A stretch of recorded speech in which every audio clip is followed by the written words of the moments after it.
Noong sinaunang panahon, naniniwala ang mga mongheng Budista na ang yaman ay hindi dumarating ng maingay. Dumarating ito ng tahimik, sa tamang oras, sa wastong pagkakaayon, at sa mga paghahandang hindi nakikita ng mata. May mga taong walang tigil sa pagtatrabaho, ngunit patuloy pa ring nahihirapan, habang ang iba naman ay bigla na lang nakararanas ng ginhawa, mga hindi inaasahang oportunidad, at tuloy-tuloy na pag-unlad. Itinuturo ng Feng Shui na hindi ito basta nagkataon. Bawat taon ay may dalang kakaibang enerhiya, at bawat zodiac animal ay tumutugon dito sa iba't ibang paraan. Sa 2026, may isang makapangyarihang pagbabago na magaganap, isang enerhiyang gagantimpala sa mga taong matiisin, disiplinado, at tahimik na nagsikap. Para sa 6 na Chinese zodiac signs, ang taong ito ay magbubukas ng mga pintuang dati nakasarado. Hindi dahil sa swerte lamang, kundi dahil dumating na ang tamang panahon. Ang taong 2026 ay hindi lamang simpleng pagbabago sa kalendaryo. Ayon sa Feng Shui at mga aral ng Budismo, ito ay isang sandali kung kailan ang mga enerhiyang matagal nang naantala ay muling magsisimulang gumalaw. Maraming tao ang nakaramdam ng pagka-stuck, hindi dahil kulang sila sa pagsisikap, kundi dahil hindi pa nakaayon ang tamang panahon. Itinuturo ng Budismo na ang pagsisikap na walang pagkakaayon ay nagdudulot ng pagod at pagkaubos, samantalang ang pagkakaayon na walang pamimilit ay lumilikha ng maayos na daloy. Ito ang dahilan kung bakit may mga taong patuloy na nahihirapan kahit todo ang trabaho, habang ang iba naman ay unti-unting umaangat ng mas kaunti ang hadlang. Sa karunungang Tsino, bawat zodiac animal ay may dalang sariling ritmo.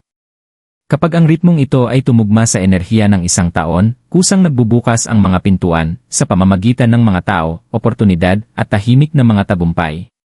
Ang 2026 ay may dalang enerhiyang pabor sa disiplina, pagtitiyaga, at panloob na balanse. Para sa ilang zodiac signs, ang taong ito ay hindi magdadala ng biglaang himala, kundi isang mas makapangyarihang biyaya, katatagan, ginhawa, at kakayahang umusad ng hindi na nahihirapan. Iyan ay sinaunang pananaw es yaman. Sa sinaunang pilosopiyang Tsino, ang yaman ay hindi kailanman itinuring na isang bagay na dapat habulin ng agresibo. Itinuturo ng Feng Shui na ang pera ay kumikilos tulad ng tubig, kusang dumadaloy kapag malinaw ang mga daanan, ngunit nawawala kapag pinipilit o nahaharangan. Ito ang dahilan kung bakit maingat na inoobserbahan ng mga nakatatanda at monghe ang mga tahanan, kapaligiran, at maging ang personal na mga gawi. Naniniwala sila na ang kasaganaan ay tumutugon sa balanse, hindi sa desperasyon. Kapag ang enerhiya ay minamadali, nagiging magulo, o pinangungunahan ng takot, umaatras ang yaman sa halip na dumating. Ang mga aral ng Budismo ay sumasalamin sa karunungang ito sa mas malalim na paraan. Ayon sa Budismo, ang yaman ay hindi gantimpala, ito ay bunga. Bunga ng pagtitiyaga, tamang kilos, at panloob na katatagan. Madalas ipaalala ng mga monghe na ang labis na pagkakapit sa pera ay lumilikha ng pagdurusa, samantalang ang paggalang sa tamang oras ay nagbubunga ng kasaganaan. Hindi nito ibig sabihin na talikuran ang tagumpay, kundi unawain na dumarating ang tagumpay kapag kalmado ang isipan at matatag ang landas. Maraming tao ang napagkakamalang ang matinding paghihirap ay katumbas ng pag-unlad. Ngunit ayon sa sinaunang mga aral, may ibang katotohanan, kapag ang pagsisikap ay nakaayon sa tamang siklo, kahit maliliit na hakbang ay nagdudulot ng malalaking resulta. Kapag hindi ito nakaayon, kahit gaano kalaki ang effort ay mabigat at tila walang kapalit. Ito ang dahilan kung bakit may mga taon na sobrang nakakapagod, habang ang iba naman ay parang kusa kang sinusuportahan ng hindi mo maipaliwanag. Sa halip, sinusuportahan ito ang mga taong tahimik na naghanda, nagtiis, at natutong maghintay. Para sa ilang Chinese zodiac animals, ang sinaunang karunungang ito ay magiging realidad, hindi sa pamamagitan ng biglaang kayamanan, kundi sa tuloy-tuloy na mga oportunidad na sa wakas ay magsisimulang dumaloy. Paano umaakit ng yaman iyan ni Chinese zodiac ay 2026? Sa paniniwalang metapisikal ng mga Tsino, ang zodiac ay hindi lamang simbolo ng personalidad, ito ay isang mapa ng enerhiya. Bawat hayop ay may dalang partikular na ritmo, hinubog ng mga elemento tulad ng lupa, apoy, tubig, metal, at kahoy. Kapag ang enerhiya ng isang taon ay tumugma sa likas na ritmo ng isang zodiac animal, nagiging mas magaan ang daloy ng buhay. Ang mga oportunidad ay lumilitaw ng hindi pinipilit. Dumarating ang tulong kahit hindi hinihingi. Ang pag-unlad ay nagiging natural, hindi nakakapagod. Ipinapaliwanag ng Feng Shui na ang yaman ay hindi pumipili ng basta-basta. Sinusundan nito ang pagkakaayon. May mga zodiac signs na likas na humihila ng oportunidad sa ilang partikular na siklo, habang ang iba naman ay kailangang maghintay hanggang magbago ang enerhiyang nakapaligid. Ito ang dahilan kung bakit ang isang tao ay maaaring mahirapan sa loob ng maraming taon at bigla na lamang makaranas ng pag-usad kahit wala namang malaking pagbabago sa panlabas na aspeto ng buhay. Ang pagbabago ay nagsisimula muna sa loob sa enerhiya. Dinadagdagan pa ito ng mga aral ng Budismo. Ayon dito, ang karma ay nahihinog kapag kumpleto na ang mga kondisyon, hindi kapag pinakamalakas ang pagnanais.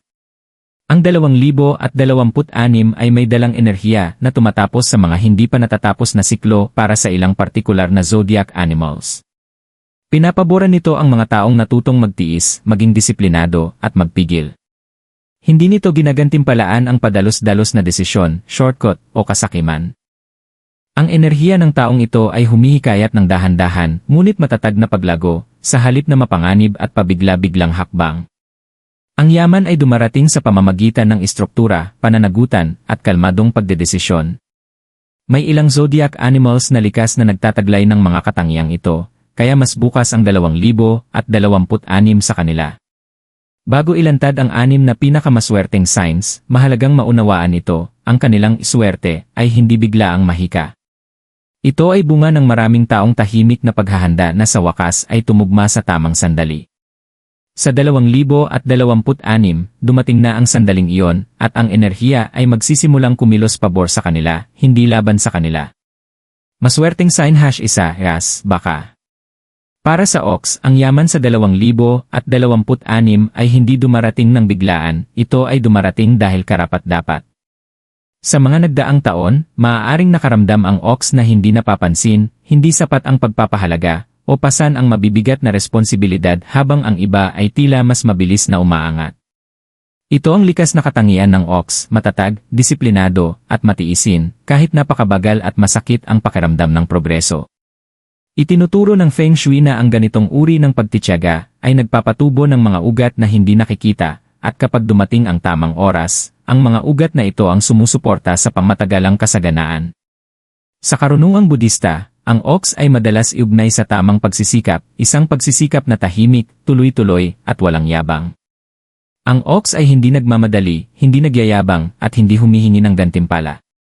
Sa halip, ito ay nagtatrabaho, naghihintay, at nagtitiwala sa proseso. Sa 2026, ang ganitong pananaw ay eksaktong umaayon sa enerhiya ng taon. Ang mga oportunidad ay kusang magsisimulang kilalanin ang Ox, walang pamimilit, walang labis na pakikibaka. Ang yaman para sa Ox sa 2026 ay malakas na konektado sa pag-unlad sa karera, otoridad, at pangmatagalang seguridad.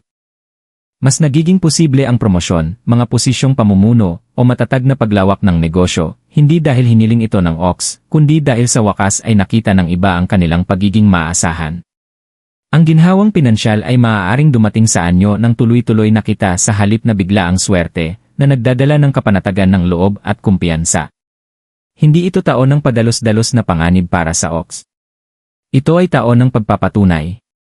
Ang mga gawaing tahimik na ginawa ay magsisimulang magsalita.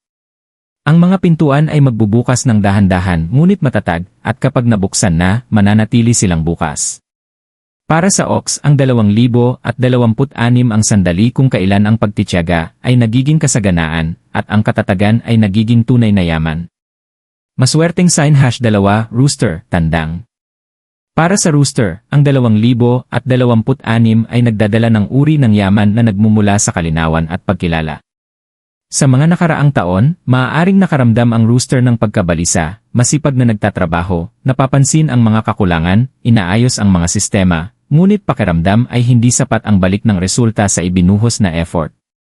Ang Rooster ay likas na mapanuri at detalyado, at itinuturo ng Feng Shui na ang ganitong kamalayan ay dahan-dahang nagpapinong ng enerhiya, kahit pa naantala ang gantimpala. Sa mga aral ng Budismo, ang Rooster ay inuugnay sa kamalayan at tamang pananalita, alam kung kailan kikilos, kailan maghihintay, at kailan ang katahimikan ay mas makapangyarihan kaysa ingay. Sa 2026, ang karunungang ito ay nagiging mahalaga sa aspeto ng pananalapi. Ang enerhiya ng taon ay pumapabor sa kaayusan, organisasyon, at pananagutan, mga katangiang likas ng taglay ng rooster. Dahil dito, ang mga oportunidad ay nagsisimulang umayon sa lakas ng rooster, sa halip na subukin ito. Ang yaman para sa rooster sa 2026 ay kadalasang dumarating sa pamamagitan ng propesyonal na kredibilidad. Ang mga proyektong dati binabaliwala ay nagkakaroon ng pagsang-ayon. Ang mga kakayahang hindi napapansin noon ay biglang pinahahalagahan. Maaari itong magpakita bilang mas mataas na sahod, mga pagkakataon sa konsultasyon, o pamumuno sa mga estrukturadong kapaligiran. Ang pera ay lumalago hindi dahil sa tsamba, kundi dahil sa tiwala ng iba sa husga, disiplina, at pagiging consistent ng rooster. Itinuturo rin ng taong ito sa rooster ang isang mahalagang aral, hindi lahat ng laban ay kailangang ipaglaban. Sa pagpili ng kalmado kaysa kritisismo, at focus kaysa pagiging perpekto, humuhupa ang stress sa pananalapi. Nagiging mas tuloy-tuloy ang kita, mas malinaw ang mga desisyon, at napapalitan ng kumpiyansa ang pagdududa. Para sa rooster, ang 2026 ay ang taon kung kailan ang pagsisikap ay sa wakas nagiging epesyente, at ang katatagan ay pumapalit sa walang humpay na pressure. Maswerteng sign 3, baboy para sa pig. Ang 2026 ay nagdadala ng banayad ngunit makapangyarihang anyo ng yaman, isang yaman na dumarating sa pamamagitan ng suporta, tamang timing, at ginhawa sa halip na pakikibaka. Sa mga nakaraang taon, maaaring mas marami ang ibinigay ng pig kaysa sa natanggap.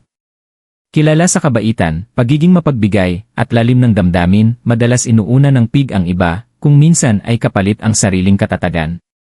Itinuturo ng Feng Shui na ang pagiging mapagbigay ay lumilikha ng malakas na karma ng kasaganaan, ngunit bumabalik lamang ito kapag handa na ang siklo. Sa mga aral ng Budismo, inilalarawan ang hamon ng pig bilang pagkakapit, hindi sa pera, kundi sa mga pasaning emosyonal. Ang pagdadala ng sobra sa loob ng mahabang panahon ay maaaring humarang sa daloy ng kasaganaan. Sa 2026, nagbabago ang enerhiya. Nagsisimula ng tumanggap ang pig ng tulong, sa halip na palaging siya ang nagbibigay. Lumilitaw ang hindi inaasahang suporta, mga oportunidad na dumarating sa tamang oras, at mga taong handang umalalay, eksakto kapag pinakakailangan. Sa pananalapi, pinapabora ng taong ito ang pig sa pamamagitan ng kasaganahang nakabatay sa ginhawa at seguridad. Maaari itong dumating bilang tuloy-tuloy na kita, ginhawa sa utang, suporta ng pamilya, o mga pagkakataong ligtas kaysa mapanganib. Ang yaman ay hindi dumarating ng dramatiko, ngunit dumarating ito sa paraang nagpapabawas ng stress at nagbabalik ng balanse. Para sa maraming pig, ang taong ito ay parang unang paghinga ng mas maluwag matapos ang mahabang panahon. Ang mahalagang aral para sa pig sa 2026 ay ang matutong tumanggap. Tanggapin ang tulong. Tanggapin ang gaan. Tanggapin na ang pagtanggap ay kasing halaga ng pagbibigay.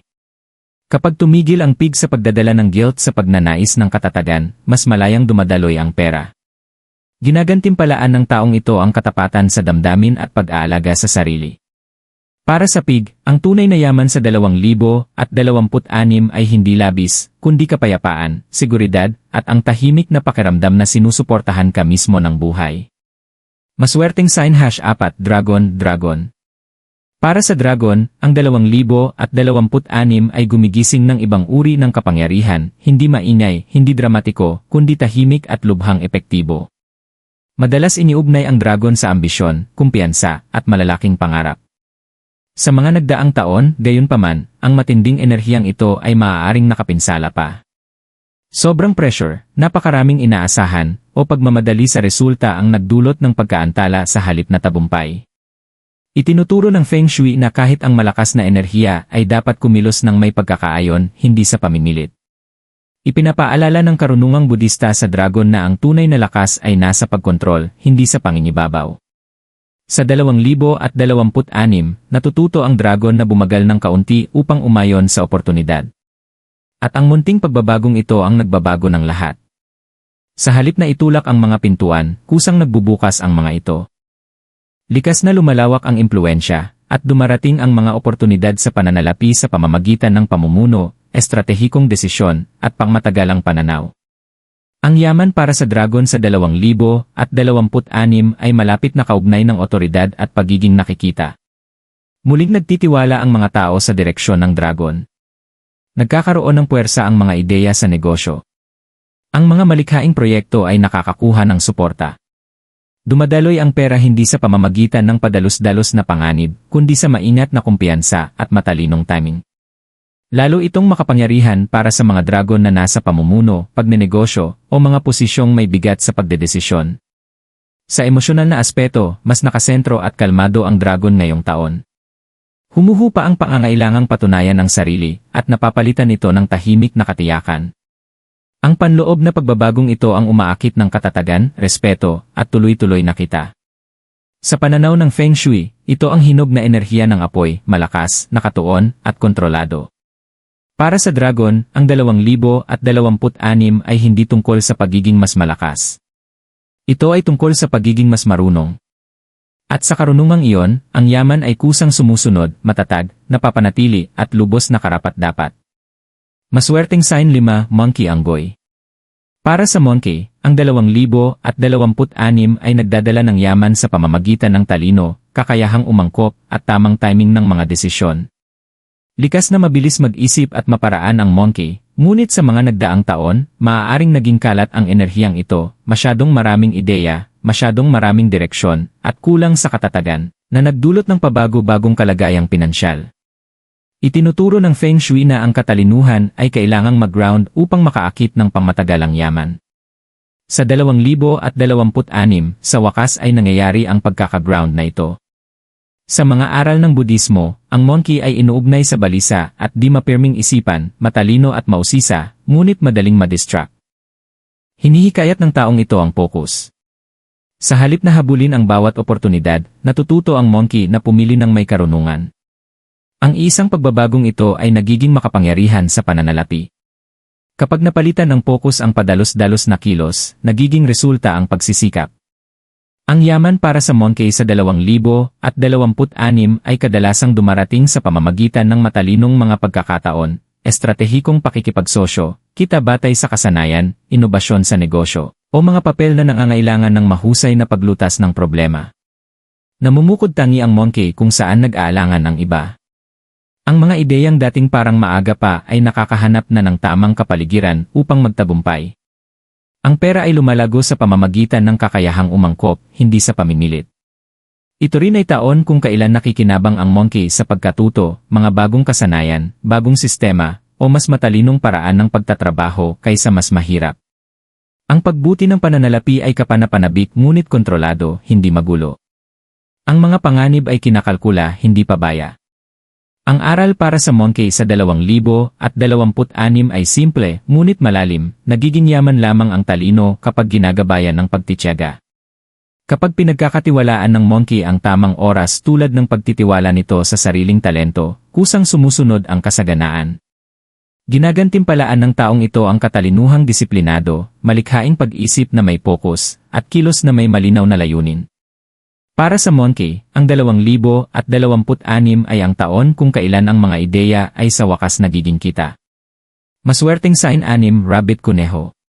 Para sa Rabbit, ang 2026 ay parang pagpasok sa mas banayad na mundo matapos ang mga taong puno ng emosyonal na tensyon at kawalan ng katiyakan. Ang Rabbit ay sensitibo, may malakas na intuisyon, at lubos na mulat sa kapaligiran. Sa mga nagdaang taon, maaaring ang pagiging sensitibong ito ay tila kahinaan, nagiging sanhi ng pag-aalinlangan, mga pagkakataong hindi nasunggaban, o pagpili ng kaligtasan kaysa paglago.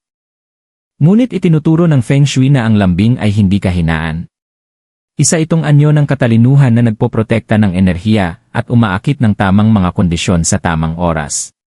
Ayon sa karunungang Budista, ang Rabbit ay inuugnay sa habag at panloob na kamalayan. Ang mga katangiang ito ay lumilikha ng banayad ngunit makapangyarihang karma. Sa 2026, nagsisimula ng bumalik ang karma na ito sa mga konkretong paraan. Sa pananalapi, nakikinabang ang Rabbit sa mga oportunidad na nakabatay sa pagkakasundo, mga lugar ng trabaho na suportado ang pakiramdam, mga pakikipagsosyong nakabatay sa tiwala, at mga pinagkukunan ng kita na nagpapabawas ng stress sa halip na magdagdag nito. Ang yaman para sa Rabbit sa 2026 ay hindi maingay o mapanganib. Dumarating ito sa pamamagitan ng katatagan, matalinong pagpili at malinaw na emosyon. Maraming rabbit ang makakaranas ng pagbuti sa pamamagitan ng tuloy-tuloy na kita, mapayapang pagbabago sa karera, o mga mentor na tahimik na nagbubukas ng mga pintuan. Ang pera ay nagsisimulang maging mas ligtas, mas predictable, at hindi na nakatali sa kaba. Itinuturo rin ng taong ito sa rabbit na mas pagtiwalaan ang sariling intuition. Ang mga desisyong ginawa ng kalmado ay nagiging tama. Ang mga iniiwasang alitan ay humahantong sa mas magagandang resulta. Sa pananaw ng Feng Shui, ito ang nakaayon na yin energy, tumatanggap, balanse, at masagana. Para sa rabbit, ang 2026 ay hindi tungkol sa pagbabago ng sarili. Ito ay tungkol sa pagkilala na ang lambing, pagtitiyaga, at emosyonal na katalinuhan ay makapangyarihan ng mga kasangkapan. Kapag tumigil ang rabbit sa pagdududa sa sariling likas na katangian, kusang dumarating ang kasaganaan.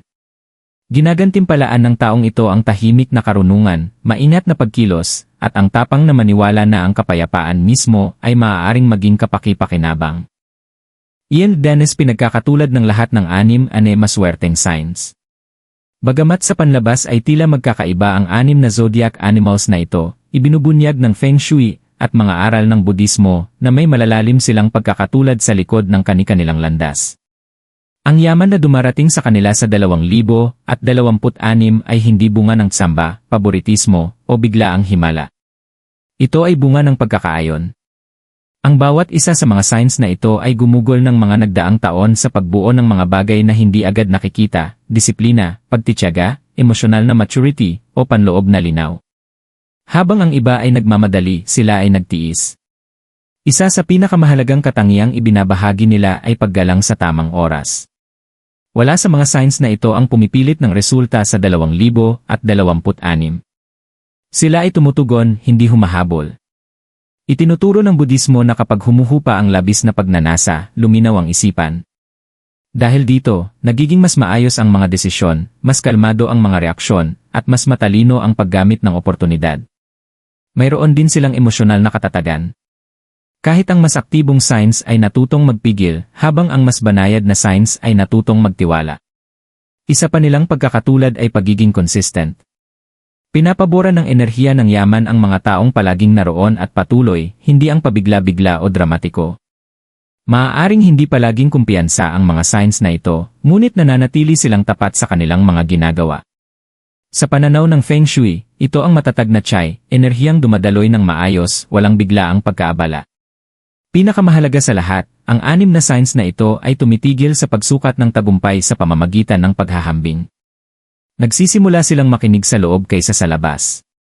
Kapag nangyari ito, nawawala ang pressure, at mas natural na dumadaloy ang pera. Sa 2026, ang kanilang pinagsasaluhang lakas ay hindi ambisyon, kundi balanse. Ito ang dahilan kung bakit ang kanilang pag-unlad ay kalmado, hindi magulo. Sila ay umuusad nang hindi nauubos ang lakas. Para sa mga signs na ito, ang yaman ay nagiging likas na bunga ng buhay na pinamumunuan ng pagtitiyaga, kamalayan, at tahimik na pagtitiwala sa proseso. Ilig payo ng Budismo para kay yaman sa 2026. Ipinapaalala ng mga aral ng Budismo na ang yaman ay hindi kailanman layunin, ito ay bunga. Kapag ang isipan ay balisa, sakim, o puno ng takot, ang pera ay nagdadala ng pagkabalisa sa halip na ginhawa. Ngunit kapag ang isipan ay matatag, mapagpasalamat, at may kamalayan, kahit katamtamang yaman ay nagiging sagana sa pakiramdam. Sa 2026, nagiging lalo itong mahalaga. Ang enerhiya ng taon ay hindi tumutugon sa pagkainip o obsesyon, tumugon ito sa kalinawan. Isa sa mga pangunahing prinsipyo ng Budismo na may kaugnayan sa kasaganaan ay ang tamang kilos, right action. Ibig sabihin nito ay pagpili ng pagsisikap na tapat, napapanatili, at nakaayon sa sariling mga pagpapahalaga. Kapag ang mga kilos ay pinangungunahan ng desperasyon, napapagod ang espiritu. Kapag ito ay pinangungunahan ng pag-unawa, kusang dumarating ang suporta. Sa 2026, mas mahalaga ang maliliit ngunit tuloy-tuloy na tamang kilos kaysa sa malalaki ngunit pabaya at mapanganib na hakbang. Isa pang mahalagang aral ay ang detachment. Ang detachment ay hindi pagtalikod sa pera, ito ay pagpapalaya sa takot na kaugnay nito. Kapag lumuwag ang kapit ng takot, mas gumaganda ang mga desisyon. Mas nagiging malinaw ang mga oportunidad. Mas gumaganda ang timing. At ang mga tao ay nagiging kaalyado sa halip na kalaban. Mahalaga rin ang pasasalamat. Itinuturo ng Budismo na ang pasasalamat ay senyales ng pagiging handa. Ang mga taong marunong magpahalaga sa kung ano ang mayroon na sila ay lumilikha ng puwang para sa mas marami pang dumating. Sa 2026, pinakamagandang dumadaloy ang yaman sa mga taong nananatiling grounded, matiisin, at may paggalang sa proseso. Ang taong ito ay nagtatanong ng isang simpleng tanong. Kaya mo bang magtiwala sa tamang oras sa halip na pilitin ang resulta? Ang mga makakasagot ng ay makakakita na ang kasaganaan ay dumarating ng mas payapa at nananatili ng mas matagal. Feng Daily Wealth Activation para Day 2026. Itinuturo ng Feng Shui na ang enerhiya ng yaman ay tumutugon sa kaayusan, intensyon, at daloy. Sa 2026, hindi na kailangan ang komplikadong mga ritual. Ang pinakamahalaga ay kasimplehan at consistency. Ang isang kalmadong kapaligiran ay umaakit ng kalmadong mga oportunidad. Ang magulong espasyo ay umaakit ng pagkaantala. Pinapabora ng taong ito ang banayad na mga pagbabago kaysa sa dramatikong hakbang. Magsimula sa iyong tirahan. Linisin ang mga lugar kung saan mabigat ang pakiramdam ng enerhiya, lalo na ang mga espasyong may sirang gamit, hindi na ginagamit o matagal nang napabayaan. Sa pananaw ng Feng Shui, ang mga nakatigil na bagay ay nakatigil na chai. Kapag nalinis ang espasyo, bumabalik ang galaw. Kailangan ng enerhiya ng yaman ng lugar upang makapasok. Sumunod, ituon ang pansin sa intensyon. Ang Feng Shui na nakaayon sa Budismo ay nagbibigay diin sa may kamalayang intensyon kaysa pamahiin. Bago gumawa ng mga desisyong pinansyal, huminto muna. Huminga ng malalim. Tanungin ang sarili kung ang pagpili ay nagdadala ng kapayapaan o pressure. Kadalasan, ang kapayapaan ang tamang direksyon. Mahalaga rin ang simbolismo ng tubig sa 2026. Ang tubig ay kumakatawan sa daloy. Ang pagpapanatili ng malinis na tubig, banayad na ilaw, at balansing mga kulay sa iyong espasyo ay sumusuporta sa tuloy-tuloy na kita sa halip na bigla ang pagkawala. Iwasan ang labis, ang sobrang liwanag o sobrang dilim ay sumisira sa balanse. Higit sa lahat, igalang ang sarili mong ritmo. Pinakamabisa ang Feng Shui kapag nakaayon sa personal na enerhiya, hindi kapag pinipilit ang mga routine. Sa 2026, pinapaboran ng yaman ang mga taong dahan-dahang kumikilos, payak ang pamumuhay, at marunong rumespeto sa tamang oras. Kapag ang iyong kapaligiran ay pakiramdam na sumusuporta sa iyo, ganito rin ang mararamdaman mo sa pera. Magtiwala day kinabukasan ng 2026. Ang yaman ay hindi palaging dumarating ng maingay. Madalas, ito ay dumarating bilang ginhawa, katatagan, o tahimik na pakiramdam na sa wakas ay umuusad na ang mga bagay. Para sa 6 na maswerteng Chinese zodiac signs, ang 2026 ay hindi tungkol sa biglaang pagbabago, ito ay tungkol sa banayad na pagkumpirma. Pagkumpirma na ang pagtitiyaga ay hindi nasayang, na ang pagtitiis ay mahalaga, at na ang katahimikan ay hindi pagkabigo. Parehong sang-ayon ng Feng Shui at mga aral ng Budismo sa isang katotohanan, ang buhay ay umiikot sa mga siklo. Ang pakiramdam ng pagkaantala ay kadalasan pinaghahandaan lamang. Ang pakiramdam ng kawalan ay kadalasan lumilikha ng puwang. Sa 2026, maraming tao ang unang makapapansin ng maliit na pagbabago, mas maayos na desisyon, mas kalmadong reaksyon, hindi inaasahang tulong. Ito ay hindi aksidente. Ito ay mga palatandaan ng pagkakaayon. Kung nabanggit ang iyong sign, tanggapin ang mensahe ng kalmado. Huwag magmadali. Huwag magkumpara. Magtiwala na ang nararapat para sa iyo ay dumarating sa tamang bilis. Kung hindi nabanggit ang iyong sign, tandaan ito, ang pagkakaayon ay laging maaabot sa pamamagitan ng kamalayan, pagtitiyaga, at tamang kilos. Ang taong ito ay hindi humihiling na habulin mo ang yaman. Hinihikayat kang lumakad kasama nito, dahan-dahan, may kamalayan, at may tiwala. At kapag ginawa mo ito, ang kasaganaan ay nagiging hindi lamang bagay na iyong kinikita, kundi bagay na sa wakas ay maaari mo nang panatilihin.